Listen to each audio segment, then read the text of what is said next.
Paramashivoham Om Nityananda Paramashivoham Om Nityananda Paramashivoham Om Nityananda Paramashivoham Om Nityananda. Yes. Now, let's enter the verification. All of you can start verifying your manifestation. Once again, if you're manifesting the power on yourself, then go and stand on the weighing scale, take another photo of your manifestation and see what was the difference. Is there an increase? Is there a decrease? Whatever you have manifested, you can share that in the Zoom chat as well. So do the same for the object. If you're manifesting for an object, then you can do that as well. So let's begin the manifestation now. Sorry, let's begin the verification now. All of you can start verifying. And once you have verified and you see that there is even a small change, share your experience, share your manifestation in the chat, and celebrate that manifestation. So let's begin now. Shivoham Om Nityananda Paramashivoham Om Nityananda Paramashivoham.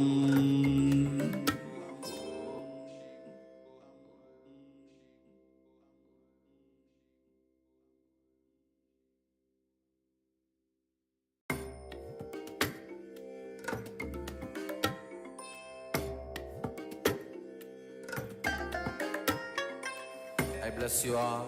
Let you all open all your three eyes and manifest the powers of Maha Sadashiva. Om Nityananda Paramashivoham Om Nityananda Paramashivoham Om Nityananda Paramashivoham.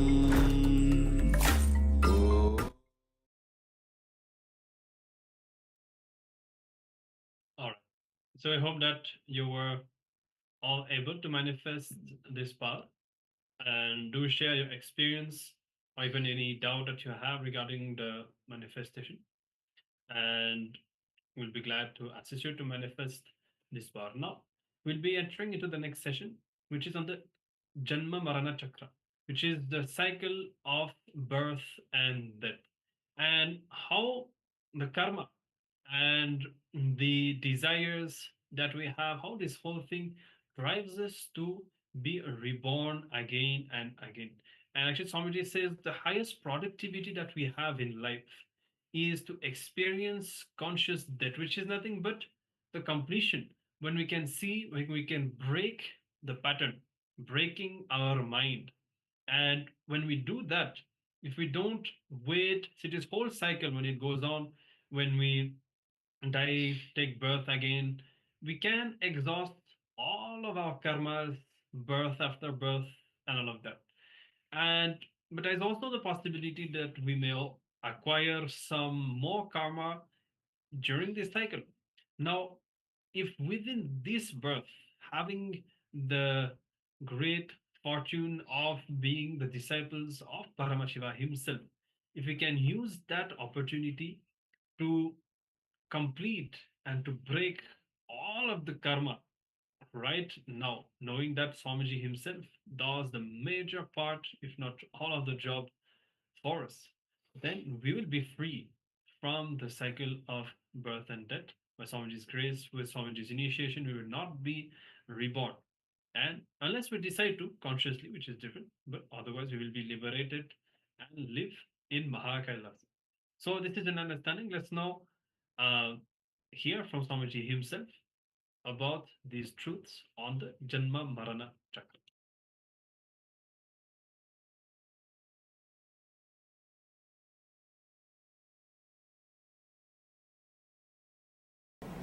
usually our actions can be categorized in two categories, pravritti and nivritti. Pravritti means doing the action without the spirit behind it. Without the spirit, just doing the action. Nivritti means having the spirit. When you have the spirit, whether you do it or not, that very spirit will guide you. When you don't have the spirit and just do the action, the whole thing will be reduced to ritual. It will not be spiritual. It will not be spiritual. I always tell people, don't do, at least with me, don't do this Pada Puja and Pada Namaskar, all these things as a ritual. The big problem is, without understanding they will fall. And tomorrow, without understanding, they will blame. Both the way, these guys will be superficial. That is what we do with everybody. Before we fall, we don't inquire. We are not clear to whom with whom we are associating ourselves. Are we really doing right thing? We don't inquire. And once you get some idea through somebody, some rumor, again you don't inquire. Straight away start talking. Both the way we are superficial. Superficial people never be benefited by the spiritual knowledge or the spiritual science. And here Krishna gives these dhyana slokas to program the mind, to program the being, to take you beyond the social conditioning, to take you beyond the social conditioning. Whatever you think as you is nothing but pure social conditioning, including your language, your life and everything. Man was gone beyond the social conditioning. Small one-liner, beautiful one-liner. One Sufi mystic, he goes to a king and begs. He says, "O king, please give me one square meal." Mystics are always supposed to live by begging. So he goes and begs, "Please give me one food, one meal." Bhagavati Bhikshan, he just asks one meal. The king shouts, "How dare you come here and beg? Nobody knows you here. Get out." The mystic laughs and says, "True, here nobody knows me, but I know myself. With your case, everybody knows you, but you don't know yourself. In my case, nobody knows me, but I know myself. In your case, everybody knows you, but you don't know yourself." Be very clear. Only when you don't know yourself, you are bothered about all the dishonor or the honor. And let you be established in your inner space beyond the conditionings. When you cross all these three layers, sattva, rajas, tamas, and go beyond the causal body, you enter into the space where you are free from all the conditionings. Mamai vamso jivaloke jivabhuta sanatanaha manashashtan indriyani prakritistani garshati. It's the same sloka. He says, people struggle with 6 senses. Shashtan indriyani, including mind. He says, you have 6 senses. 5 senses are this. The mind is the 6th sense. One thing important thing you should understand. According to me, mind is the only sense which needs to be controlled. All other 5 senses are just servants. Mind is the owner. Mind is the thing which jumps. And if the mind can be handled, then everything can be handled. Sariram yadavapnodi yachapyutkramadishvaraha grihid vaidani sanyadi Vayur Gandhani Vashayat. The living entity in the material world carries its different conceptions of life from one body to another. As the air carries aromas, thus he takes one kind of body again, quits to take another. He says about again the samsara, the birth and death. Birth and death. Just how the air carries a smell, the consciousness carries your samskaras, the causal level samskaras, the mental print, and goes from body to body. Somebody asked me, Swamiji, will all the sins come with us? Please be very clear. Your sin or merit will not come with you, but the mental setup will come with you. For example, somebody has committed 100 murder. The 100 murder quantity sin will not go with him, but the attitude of committing murders will go with him and torture him. All your actions will be reduced to attitudes, like a capsule form, and that will go with you and torture the being. That is what Krishna says here. You will move from body to body. Ramakrishna says beautifully. It's like moving from room to room. When Ramakrishna passed away, attained Mahasamadhi, Sharada Devi is about to remove all the bangles, all the Mangalsutra, all the symbols of Sumangali. Immediately Ramakrishna appears and says, what are you doing? Where have I gone? I am here. I just moved from one room to another room. Why should you remove all these things? And be Nitya Sumangali. From that day, Sharada Devi lived with all the things, just like a Mahalakshmi. With everything she lived. And please be very clear, today in the modern world, these are all very easy. Those days, 100 years ago, and that also a traditional family. She is born and brought up, she was living with the traditional families, but she did it. Courageous women. I always tell people, you should not remove just because the husband died. What is the need? There is no need. Either don't wear from the beginning. If you wear always. That's all. There are people who don't wear from the beginning. Nothing can be done. And if you wear all the time. Nobody can reduce the joy in your life.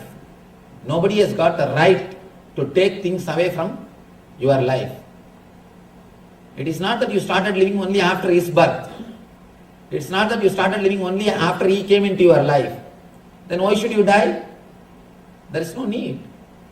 Two different individual souls are traveling together. As long as we are together, let us help each other.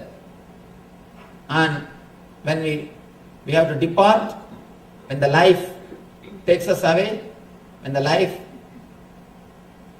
death departs us, makes us separate, let us accept the truth and live our life. And I always tell, male should wear Mangalsutra. Because only these guys go around. Male they only go around. Even if you see the percentage wise, statistics wise, only these people go around. Why should women wear Mangalsutra? Male should wear Mangalsutra. Because only they need some control. Anyhow, nothing should be. There is no need for you to renounce anything. As long as you live together, live happily and blissfully. And when somebody dies, naturally allow the being to carry on in their life. And same way, you can't give another one example like Ramakrishna and Sharada Devi. How intimate they were. What beautiful life they lived. Throughout the life, they never had any physical contact. But the love and care which Ramakrishna showered on Sharada Devi or Sharada Devi showered on Ramakrishna, you cannot imagine. You cannot imagine that such a wonderful couple existed on the planet Earth. Ramakrishna will never touch the money. He is a Paramahamsa. He will never handle the money. And he will not even wear the cloth properly. That's a big problem. And they say that only at the time of photographs he wore the proper clothing in his whole life. Some 3-4 times. He will not even wear clothes properly. He will never touch money. But he will always collect the salary from the temple properly and make jewelries for Sharada Devi. Whatever money comes, the temple salary, he was a priest in temple. Rani Rashmani's Kali temple. He was a priest. So the temple will give salary for him. He will take that salary and tell somebody to make jewelries for Sharada Devi. Such a great people, such a wonderful love and care existed. And she also, even after Ramakrishna's death, she never felt Ramakrishna died. Always she will carry that Ramakrishna's photo and she will take care of him. You can't believe somebody sitting and talking with a photograph. Today means they would have taken her for some psychiatric treatment. Because modern day can't understand that this can exist, this is possible. She was so deeply in love with Ramakrishna, so deeply connected, so deeply felt his presence. Even after Ramakrishna left the body, she lived with Ramakrishna. In Tamil there is a beautiful verse. The woman who worships the husband, who will not worship any other god except husband, when she says rain will shower. Of course, here the word worship means deeply feeling connected. Let me repeat the verse in Tamil. Deivam tozhal, Korunan tozhezhuzhal, peyyana peyyum malai. The person who is deeply connected to the husband, who is not bothered about any other god, when she says rain will shower, when she says yes, the rain will simply shower. Means the whole nature will be under her control. When you are deeply connected, you will feel the other as God. Not only husband, wife also. The both sides. When you feel deeply connected, you will see the other person as God.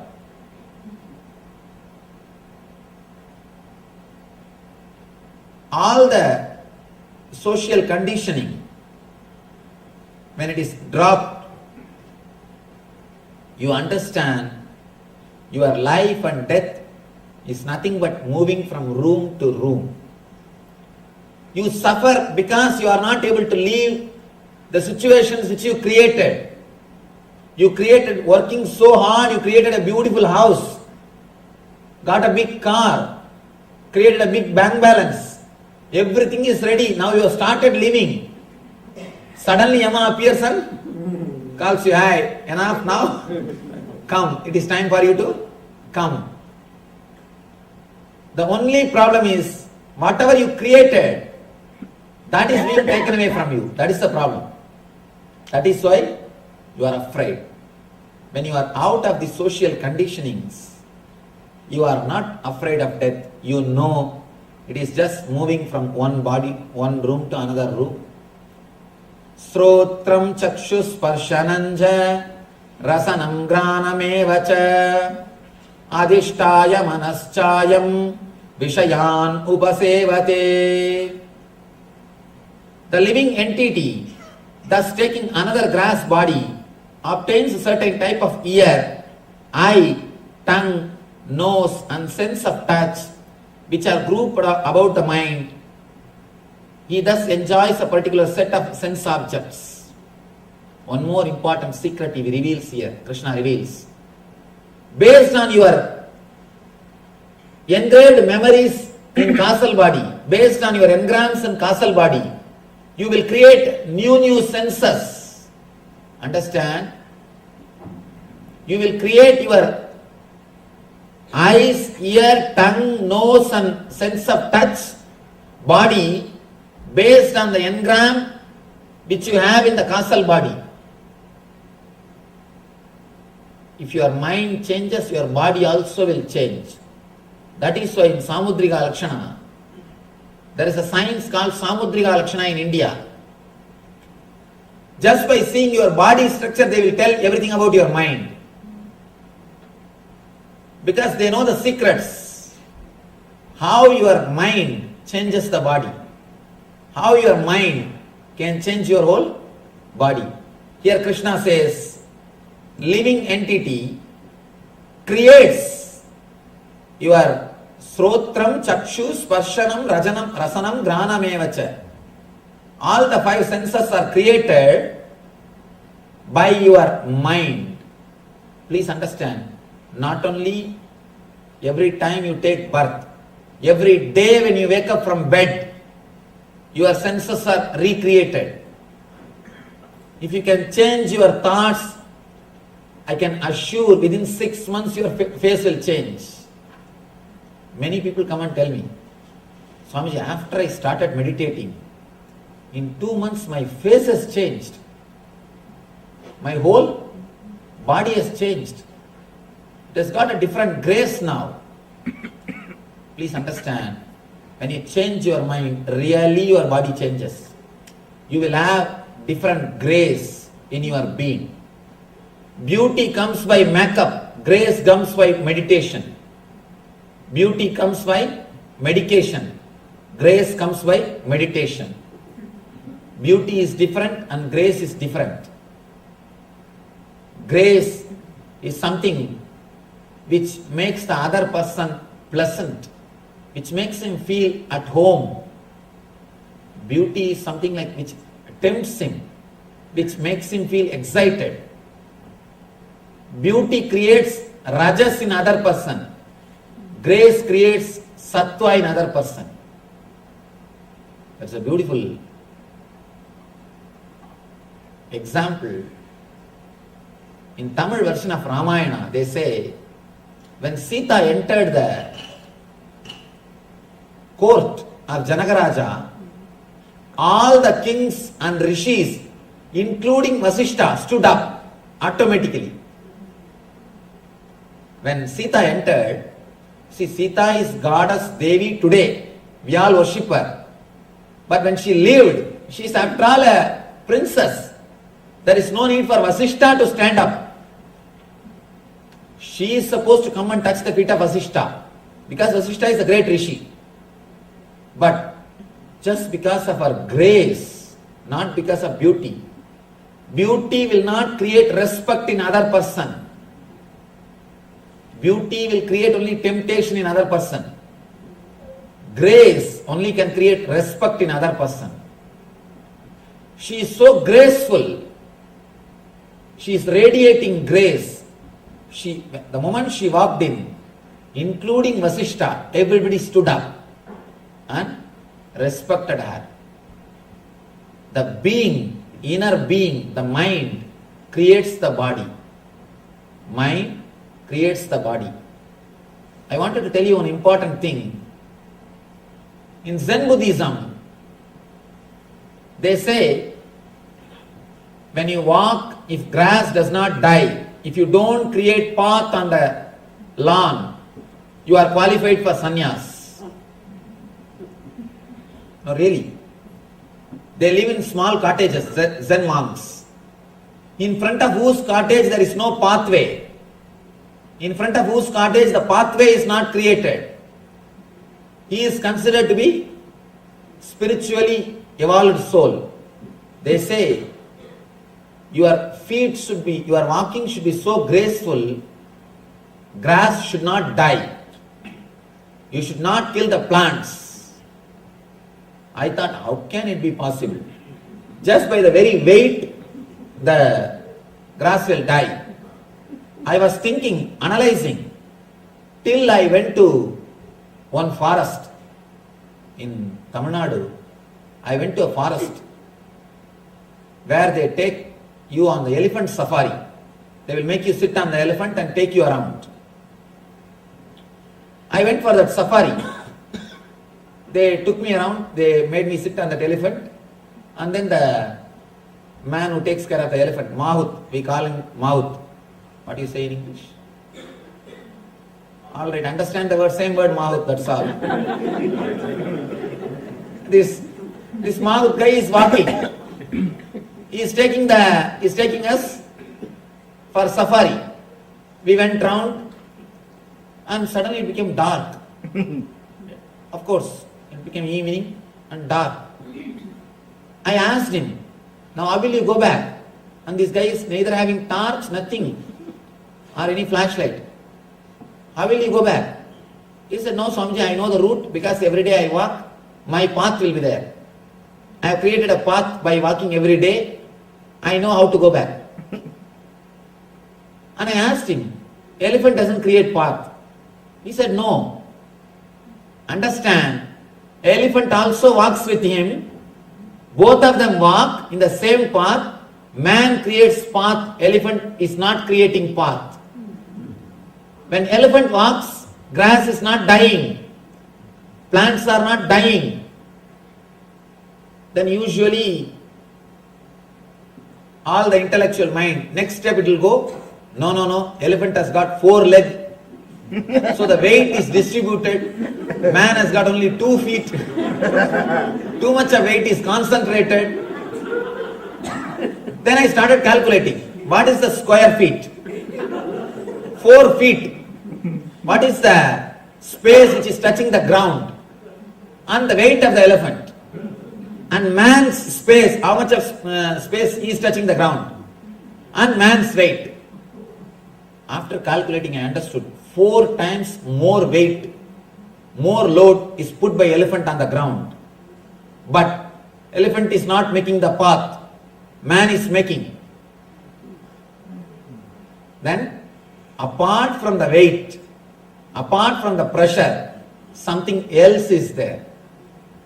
That is why Zen monks, they say, when you walk, you radiate your some engrams.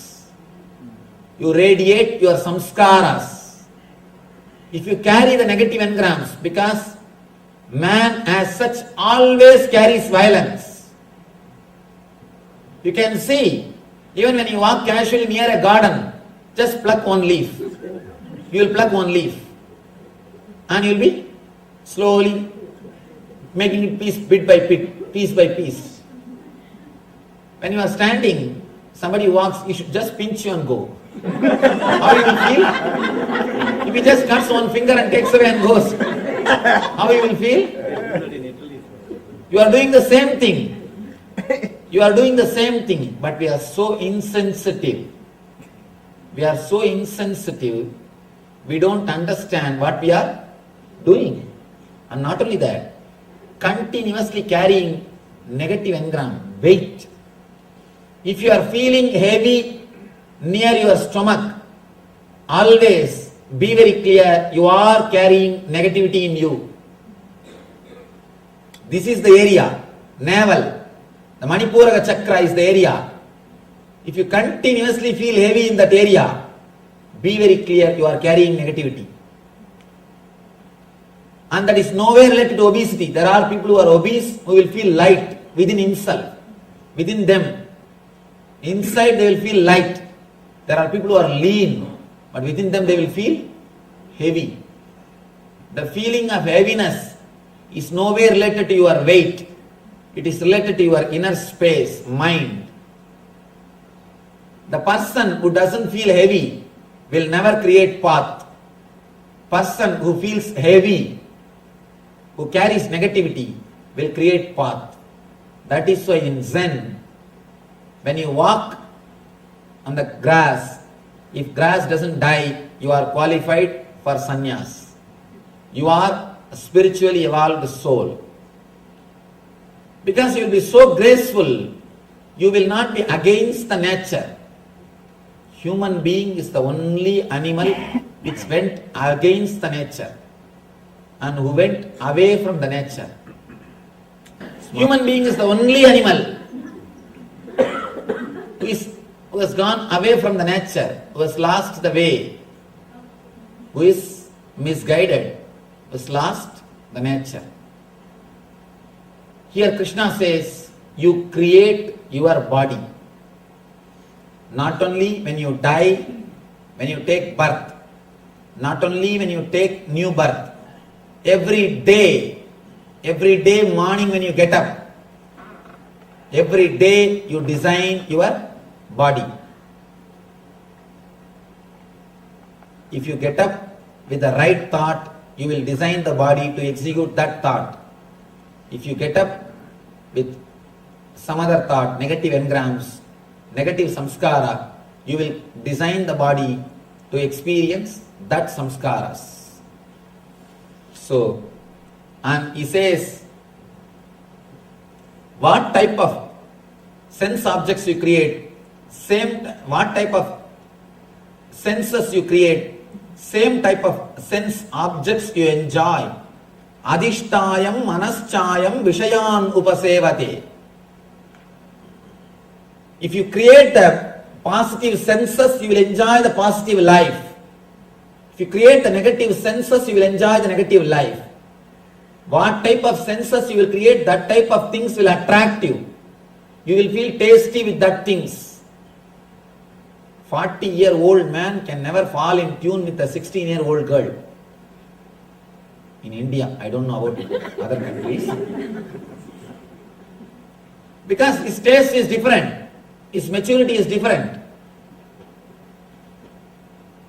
Same way, if your senses are created by a positive samskaras, you can never feel attracted to the lower level desires. You can never feel attracted to the lower level sense objects. Your senses, how they are created, same way only your sense objects also will be there. Please understand, only your mind will help, only your mind can decide what type of problems you will create for you in your life. Because it is your senses which feels attracted to particular sense objects. If you create them with a strong, right, positive engrams, you will feel attracted only to the positive things. If you create them with the negative engrams, you will feel attracted naturally towards the negative things. Utkramandam stitam vabi bunyananva gunanvitam vimudana nupashyandi pashyandi jnana chakshusha. Nicely. He finishes the whole thing with a beautiful punchline. The fools cannot understand. He nicely fires people. And Krishna must have been a person with a lot of, see, the word muda must have been a slang word in Sanskrit. It must have been slang word in Sanskrit. The foolish cannot understand how a living entity can quit his body, nor can they understand what sort of body he enjoys under the spell of the modes of nature.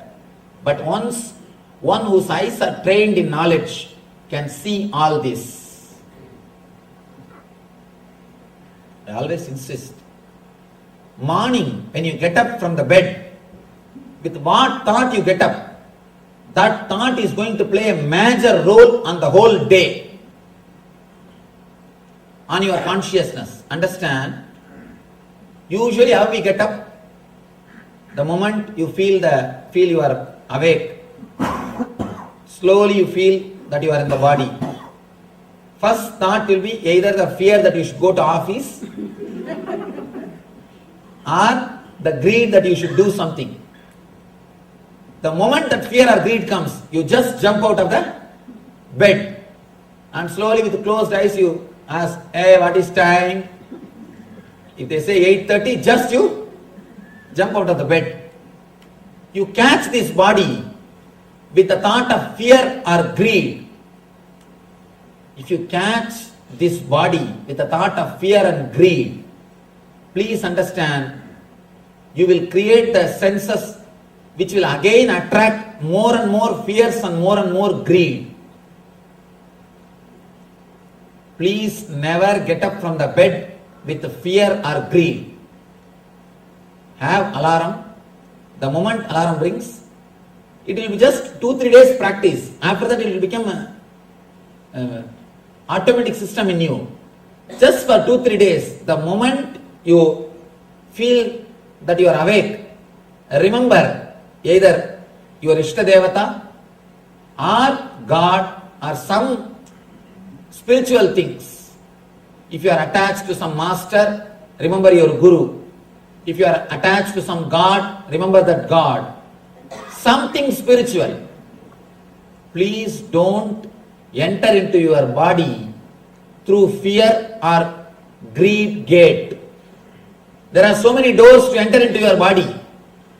Don't enter through fear gate or greed gate. Then you will create the body which will attract more and more fear and more greed. Morning, the first thought should be spiritual. Enter through the spiritual gate. Remember, some divine thing, some God or your master, and just say Namaskar. Oh God, you have given me one more life, one more day. Please be very clear. You are waking up just because of His grace. It is not that everybody who has gone to bed is waking up. It is not that everybody who has gone to bed is, they are waking up. No. Be grateful. You extended one more day. Extended stay. Just like extended stay America, we have to say extended stay planet Earth. Your every day is extended stay planet Earth. Please be very clear. Just be grateful for one day extension. So nice. You gave me one more day extension. Oh Lord, thank you. Let me come out and live in your world happily. One more day. Please be very clear. Don't think waking up is your birthright. No, it's a pure gift. It's a pure gift. It is not your birthright. Even your birth is not your right. What to speak about? Waking up. It's pure gift. Just feel grateful for that great gift and get up. When you wake up with the spiritual thought, whole day you will see, you will have that same consciousness, same kind of inner space. You can see practically.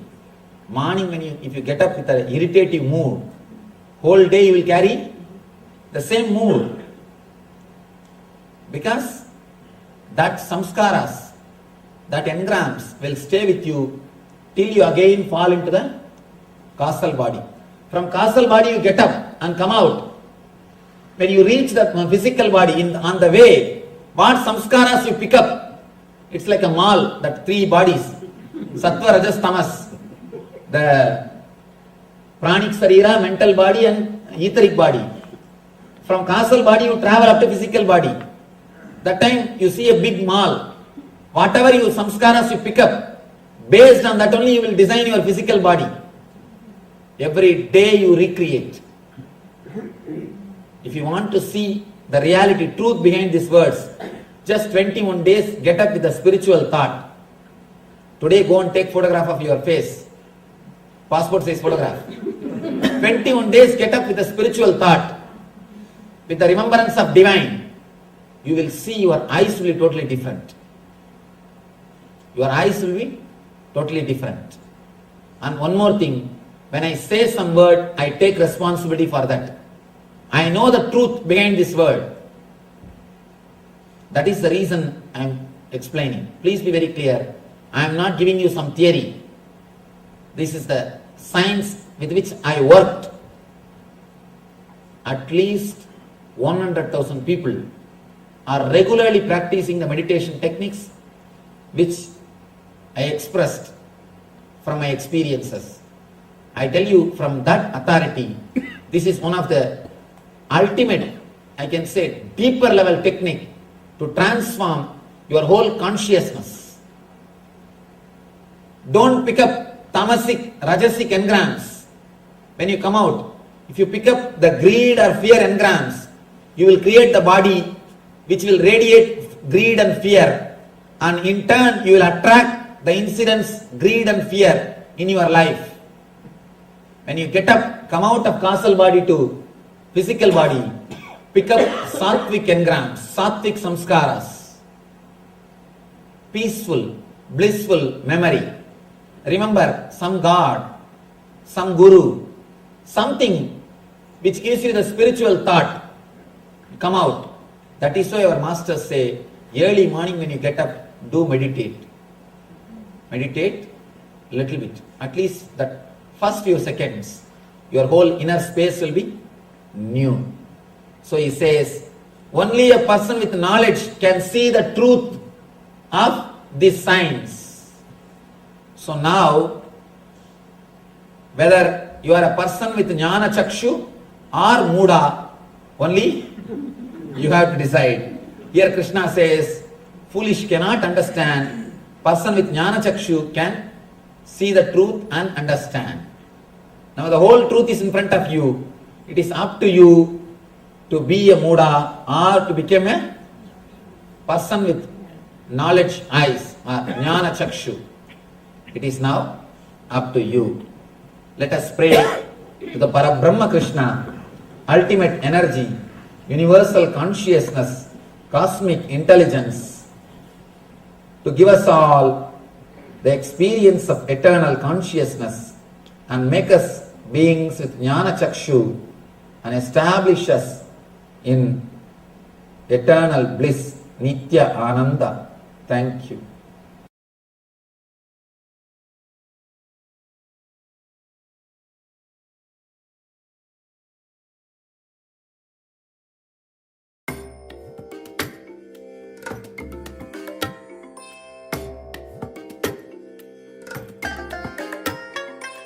I bless you all.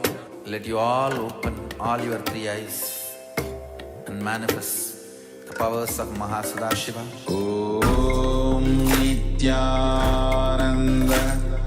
Paramashivoham.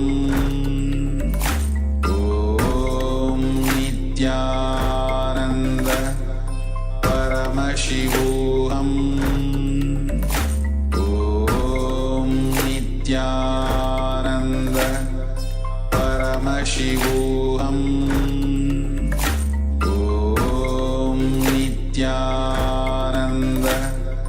Paramashivoham. Om Nityananda Paramashivoham. Om Nityananda Paramashivoham.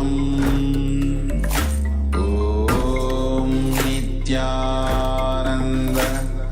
Paramashivoham. Om Nityananda Paramashivoham. Om Nityananda Paramashivoham. Om Nityananda Paramashivoham. Om Nityananda Paramashivoham. Om Nityananda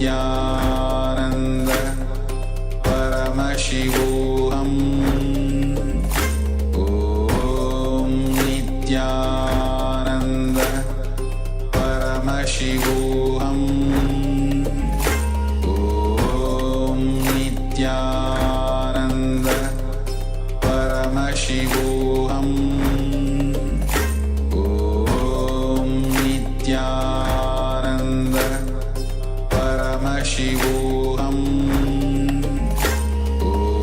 Om Nityananda Paramashivoham. Om Nityananda Paramashivoham. Om Nityananda Paramashivoham. Yes, Nityanam, all of you.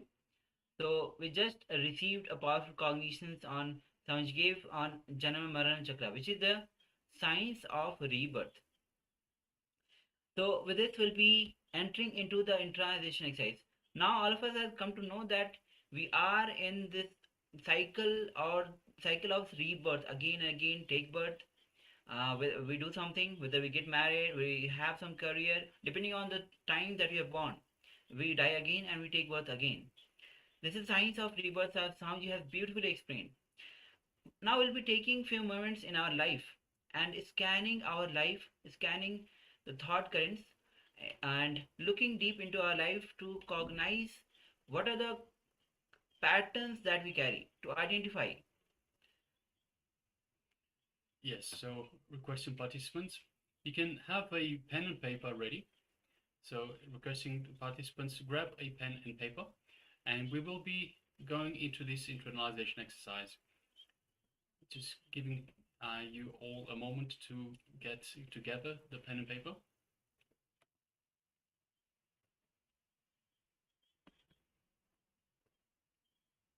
Yes, requesting, first of all, requesting all participants that have got their cameras switched off, request you to please switch on your cameras and please be available in the camera frame. So we have Rishi Razdan, we have Marvin, we have Zhu Xuan, we have Ma Suganyana, we have Ma Sally Chen, Ma Xia Wu, we have Jin Ling Hong, we have Fu Fang Zhen, Ma Amrita Bandini, and Ma Nitya Agora Swarupini, requesting everyone please switch on your cameras. If you've come on camera, thank you. So requesting everyone please switch on your cameras and be available for the program, be available in the camera frame itself. Yes, thank you for those that come on camera. So requesting everyone please gather a pen and paper. So before we enter into this exercise, you will need a pen and paper. So please make sure you have something to write on. Of course, if you haven't got pen and paper, if you want to just type, you can do that as well. All right, so once you have a pen and paper or something to write with, we'll be entering into this internalization exercise. So let us scan your life and see, are you stuck with any thought currents? And if so, in which dimensions of your life are you stuck? Any thought currents, any karma patterns? So have a look in all the dimensions, whether it's health, wealth, relationships, spirituality, and all other aspects of your life. So we'll be projecting the slide for you shortly. For each of the karma pattern that you identify, write what steps you will take, what powerful cognitions you will apply. So write what is the liberating powerful cognition that you will apply. So once again, scan your life and see where you are stuck with thought currents, with karma patterns, in which dimensions of your life. So scan through each dimension of your life, each one by one, health, wealth, relationships, spirituality, and all other aspects of your life, whatever aspects of your life you have. And for each karma pattern that you identify, write down what is the liberating, the powerful cognition that you can apply, that you will apply. So requesting everyone to please start this. Just one moment, we're going to display this slide. Yes, so the slide is now displayed for you. Please go ahead and start this exercise.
Yes, Nityanam, all of you. And we'll take a little break from this internalization exercise. And because the darshan preparation has already started, so as all of us are here to have the darshan of Bhagwan, the uh, whole essence of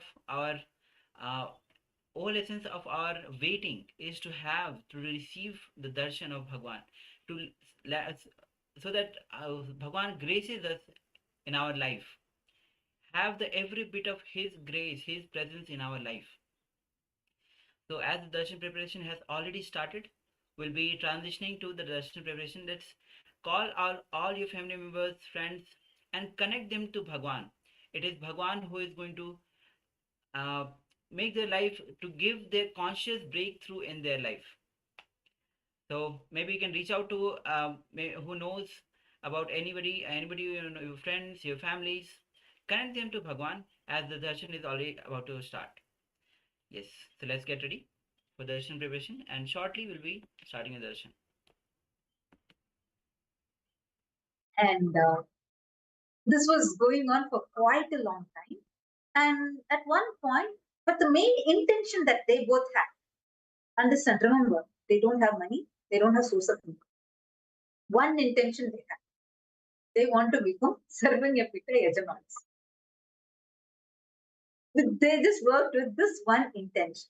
All they will do is sit, call people, and every person, every Chinese participant that is there, they'll connect with them, help them have completion, walk them through. And they used to do this intensely. One day, some bank, some miracle happened. All of a sudden, they manifested 10,000. Immediately, how would we all feel? Wow, $10,000. Let me take this. Now Swamiji has showered this upon me. Look, I enriched. Now this is a gift Swamiji has given me. Let me use this $10,000, right? But they decided, Swamiji has blessed us with $10,000. That time, I think it was Guru Purnima or Jayanti. Immediately, they decided to offer it as Tulabharam to Swamiji. Whatever money manifested miraculously in the bank, they just offered it to Swamiji. Again, as soon as they offered, the very next day, 5 times that same money manifested in their bank. And every time they manifested it, they kept offering it to Tulabharam. They made it like a cycle. Actually, that's why you'll hear so many Chinese participants coming and offering Tulabharam every single time, because this became like a big trend.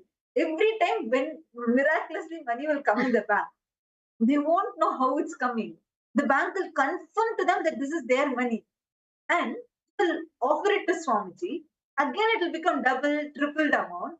And then, just like that, today, both of them are separately Sarvanyapita Yajamans, and they have become Kailasavasis. Understand, this is the power of causing others reality. I can go on sharing, there's endless stories, so many people's powerful experiences. This is really the power that causing others reality has. How many of you here want to be part of this experience? How many of you want to have this experience?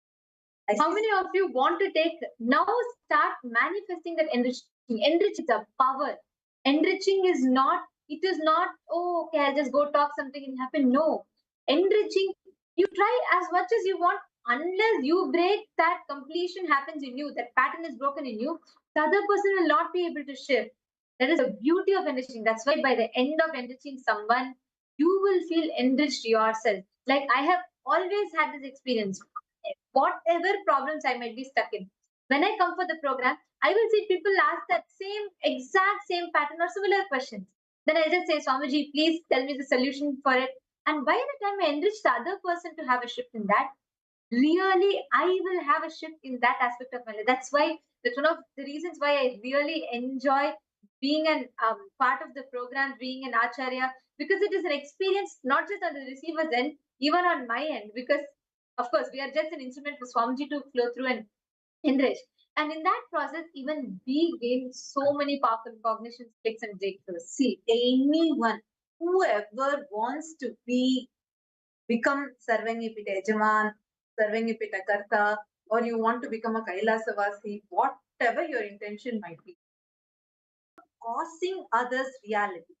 Just take up causing others' reality as your intention. Like just take it up. Like a bow, you can take it up. Just become active in that.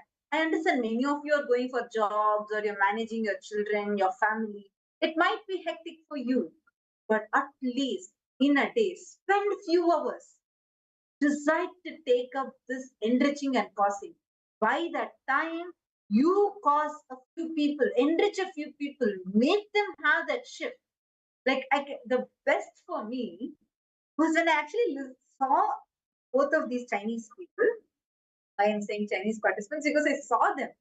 The way how if they used to come and sit in the program, and every day I'll also see them. They'll be sitting continuously. They'll be attending the program one side, one more side they'll be making calls. They'll be helping people, helping people, helping people. So many people. See, they didn't have money, but they will sit and cause people to have breakthroughs, becoming serving a Pidajmas. You used to wonder, wow, so beautifully Swamiji has made this for them.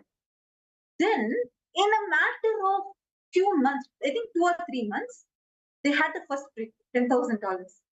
Second breakthrough, third breakthrough. And they became serving a Pita Yajaman. That was like, wow, without having any source of income. See, this is the real possibility. This is the power of your living. That is why Swamiji says, enriching is the power of your living. Just by the way you live, enrich and live, things will manifest for you. You will see, logically, it won't make sense. You'll be like, hey, wait, what did I actually do? My action plus my effort, all this should only given this as a result. But from where did that result come? Secret key is Swamiji.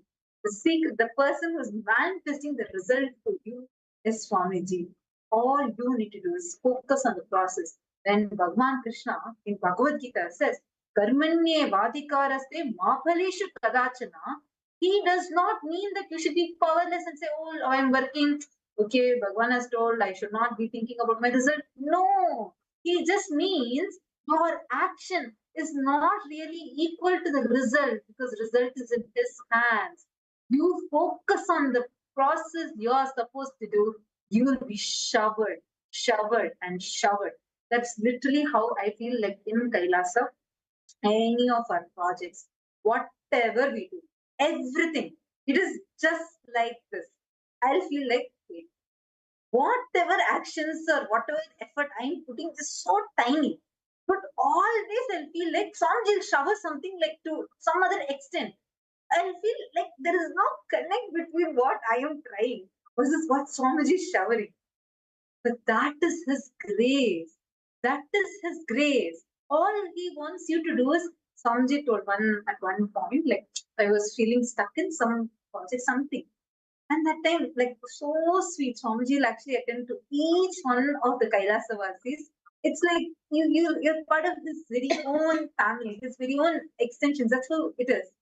So even one smallest, tiniest problem you have, Swamiji himself will actually attend to it. And it will not like just be attending to it. It will be like Swamiji will be personally being there with you, taking care of you at every level. This Kailasavasi lifestyle.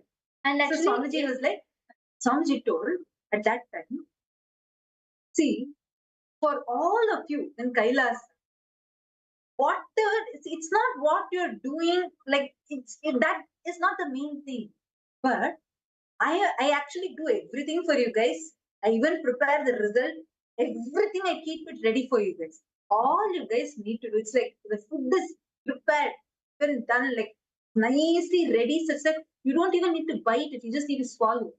Only the action required is you need to open your mouth to swallow that. That's all. That level, Swamiji does everything for you. The action you need to take is only required for you to receive the prasada he is giving. And understand, wherever you might be sitting in US, any part of the world, you may be having a job, You may be having 10 other commitments to do. But when you take up, see, with regular world, your matrix world, the normal logic applies. You have to go to a job means you can't manage something else at the same time. There'll be 10 obstacles.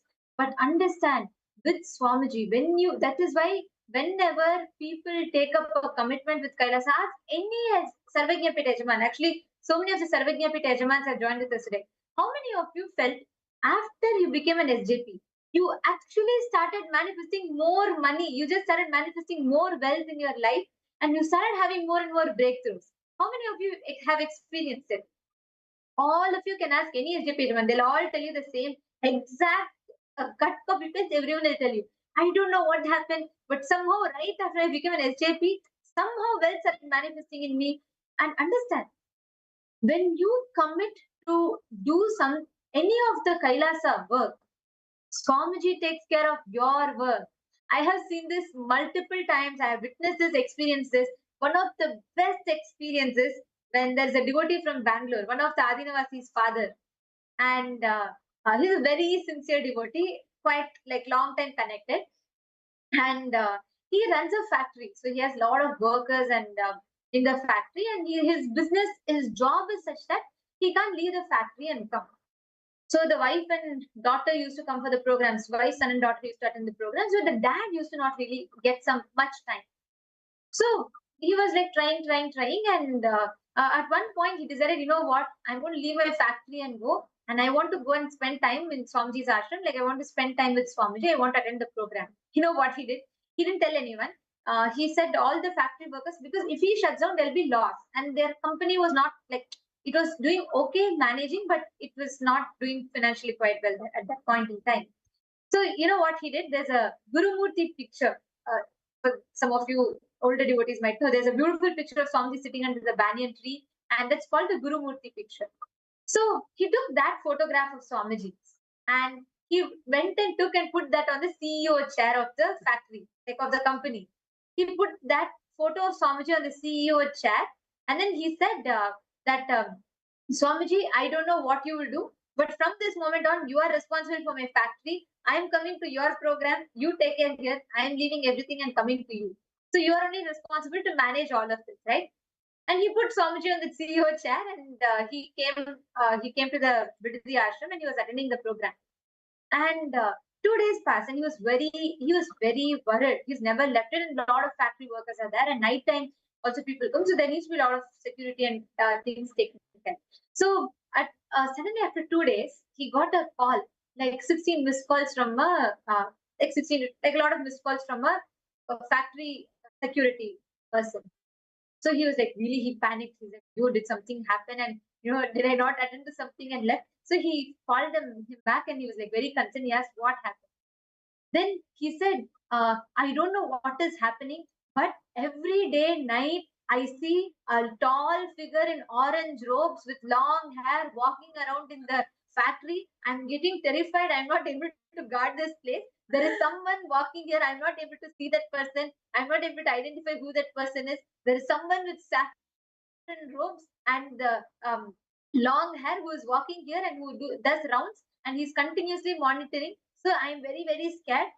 And then this devotee, he was just like, he got goosebumps. And the security person said, and that person is guarding much more better than me, because he's taking care, he's going rounds everywhere and he's taking care of everything. But I don't know what it is. And and of course, the entire factory knew that he was deeply connected to Swamiji and all that. So you may be connected to your Swami. I wanted to tell you, and I'm very scared, and I don't know, I can't stay in this factory alone because I've never had such experiences.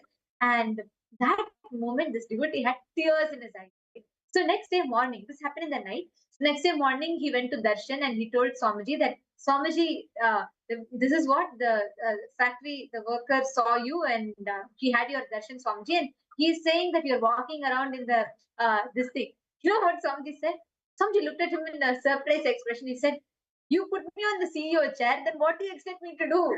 I only have to walk and take care. No. Then Swamiji told him that the moment you do my work, you left your factory to do my work, and I will do your work. When Swamiji does our work, we know he's the best. Come on, that's the best place to leave it. And that experience, it was so, I got goosebumps like the first time I heard it, and still every time I hear it, it's like an amazing shift for me. When you leave, nothing matters. Understand? When you leave, there might be your job, there might be your like obstacles, something or the other. And you always have reasons. As long as you live in the matrix, you have to attend to your children, you have to attend to your family, you have to attend to your job, you have to attend to your work commitments, you have to attend to this and that and what not. There are always reasons. But when you decide to dedicate, when you decide to commit anything to do with Swamiji, understand, it is not a one-time, it's not a one-side commitment. When you invest something, Swamiji invests the time, life and energy back, and you simply know who's the best. You are living it to the best. When that incident happened, the factory finally told him, this Ayya was still there in the Arinam, experiencing the program. They told, only that month, the income rose to four times more, not percent, 4 times more than the normal level, and the profit grew multifold. Yes. So, you actually remember that I said, not only I got rich inside, Swamiji made me rich even outside without even me having to do my job. All I did was I only enjoyed Swamiji. Swamiji did the rest for me. See, this is how it is. It feels exactly like this in Kailasa, because it's like every bit of your whatever you think that you are trying to put an effort, Swamiji will make it happen. And you will feel like, wait, I really did not work so much for that, getting that kind of result. But come on, you're with Swamiji. Understand, anything is worthy of being given up just to be with Swamiji. Nothing is that worthy to be holding on. You can, whether you're wanting to offer your time, whether you're wanting to offer your talent, whether you're wanting to offer your treasure, or you just want to offer yourself, whatever, in whichever way, whichever level, do it. Never postpone this. And anyone, whoever wants to take up, really be part of being this enricher. You want to experience this yourself, especially for the participants who have a strong intention to become a Sarvanyapita Yajaman, Sarvanyapita Karta. Take this up.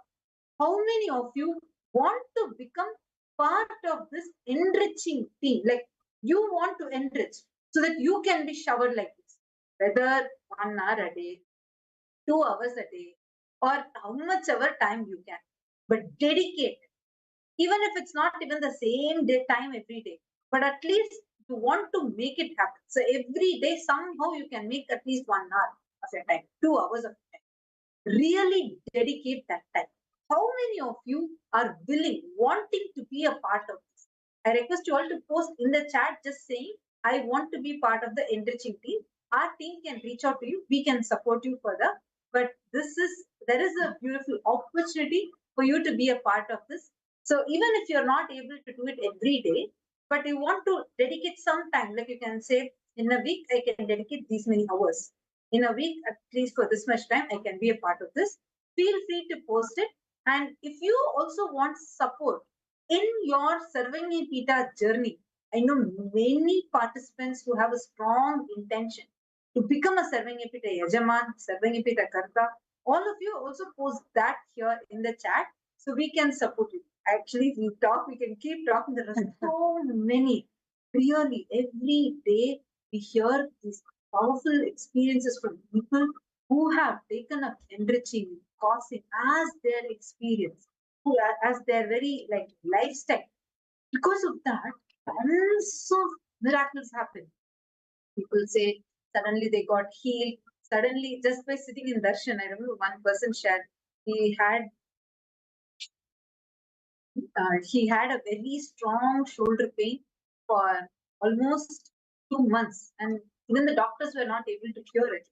Just one Parashakti Akashik reading he came, and he got one blessing. Swamiji, as Devi Parashakti said, blessings, I'll heal you now. He heard a crack in his shoulder, suddenly the pain disappeared. See, you will be able to be a part of this. You can experience this miraculous way of life.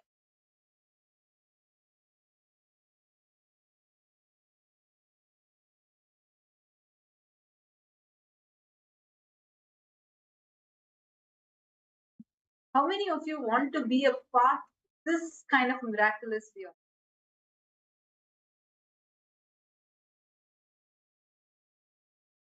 Now, let us all take a few minutes and we are going to just quickly see how we can make this enriching and passing as a part of our life. First step, can I request all of you to make a list of the top 10 relationships in your life? We'll take 2-3 minutes. Please start writing it down. Make a clear list of the top 10 relationships from your life.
Hope all of you have made a list of the top 10 relationships in your head. Finished?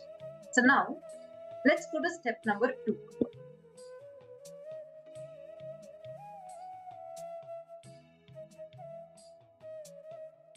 In each of these relationships, stepping up your integrity, authenticity, and responsibility in all those relationships, write down in what all new ways can you enrich all these relationships.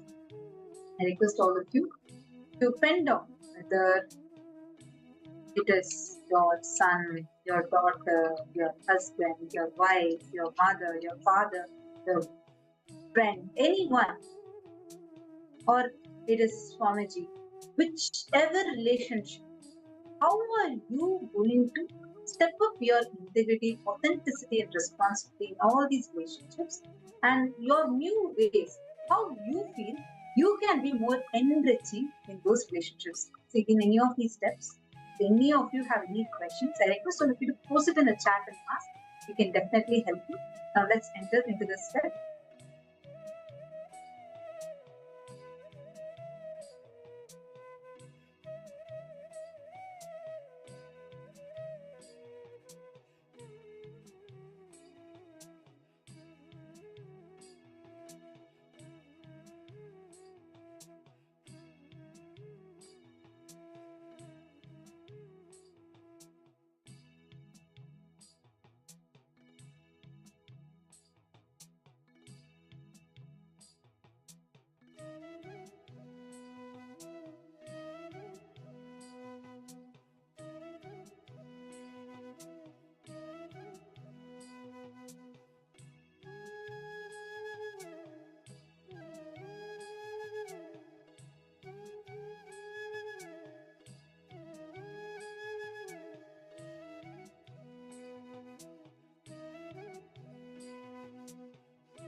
decide to start enriching anyone and everyone that comes in your breathing space. Enrich them in whatever ways you can. That will lead you to the next and next breakthroughs. When you start enriching, when you start causing others reality, you start causing your own reality. When you start manifesting others' reality for others, taking responsibility for others' reality, you start manifesting your own reality. Now, we're going to be entering into the next session where Swamiji will reveal to all of us about the power of cause.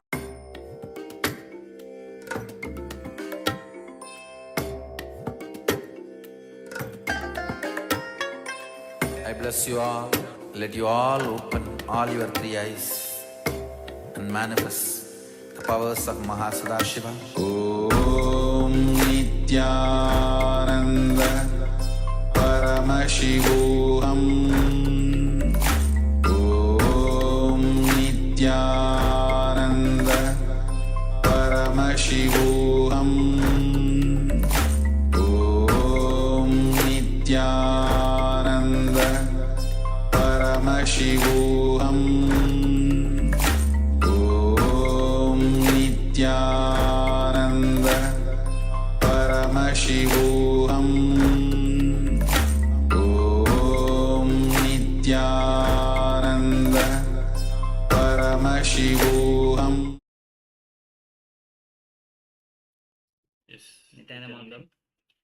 Okay, so as we had a small exercise on enriching the top 10 relationships that we have penned down, this from the enriching segment that we have actually been going through. So it says again and again, the moment you start causing others reality, you start causing your own reality.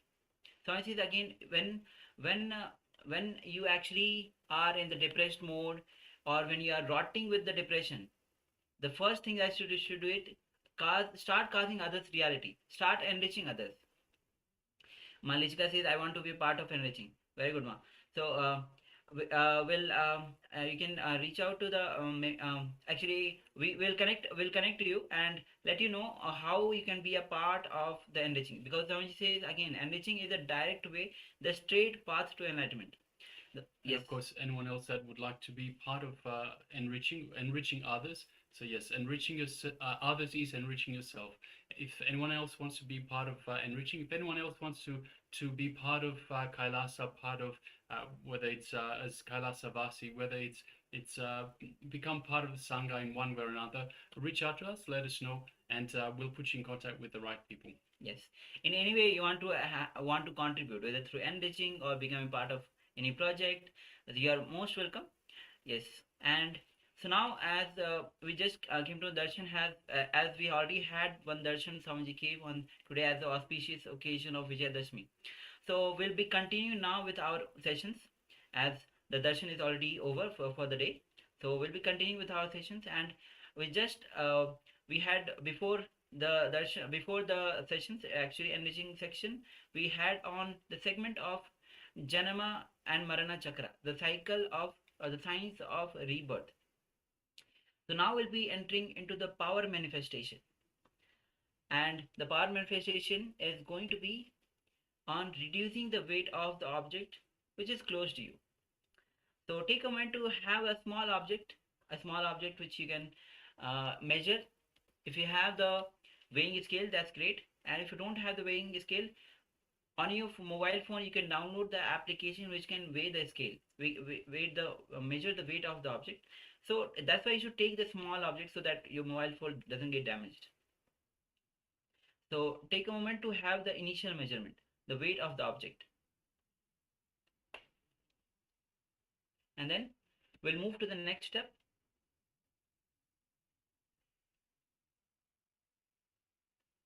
Yes, and once again, requesting participants, please take a recording of the object, whatever the object is. Take a recording of the object before the power manifestation. So show us to show the initial measurement.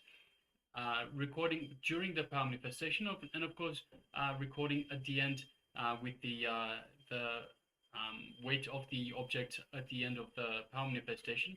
So just to see, once you have these, you can enrich others by simply showing them, sharing with others, say, hey, this is what is possible. This power anyone can do. If I can do, you can do too. So you can connect them back to Swamiji as well. Yes. As in the previous section, Ma Ananda Gurupni has shared the photo of previous and the after, the initial and the after record of the weight of the object. So in that way, just take the initial measurement, start recording. As I think Luki was actually starting to record the power manifestation. That's great. So this is the first step. So take the initial measurement of the object and also start recording the power manifestation. And requesting participants that have their cameras switched off, please switch on your cameras and be available in the camera frame as we move forward with the power manifestation segment. Yes. So once you have taken the initial measurement, bring your awareness to the third eye. And visualize Swamiji in your third eye. Start chanting Mahavakya. Om Nityananda Paramashivoham. Om Nityananda Paramashivoham. Om Nityananda Paramashivoham. With this deep connection with Bhagwan, declare the object to reduce its weight. So declare the reduction of the weight of the object. Continue to chant Mahavakya. Let's begin this manifestation. Om Nityananda Paramashivoham. Om Nityananda Paramashivoham. Om Nityananda Paramashivoham. Om Nityananda Paramashivoham. Om Nityananda Paramashivoham. Om Nityananda Paramashivoham. Om Nityananda Paramashivoham. Om Nityananda Paramashivoham. Om Nityananda Paramashivoham. Om Nityananda Paramashivoham. Om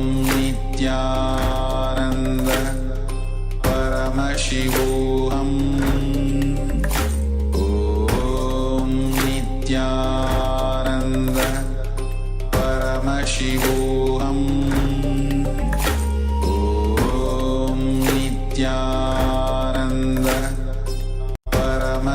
Paramashivoham.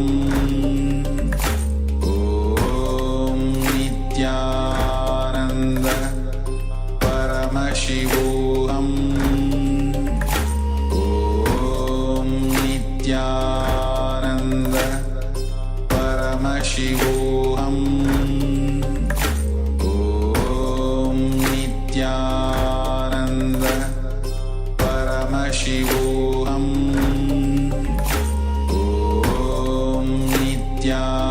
Om Nityananda Paramashivoham.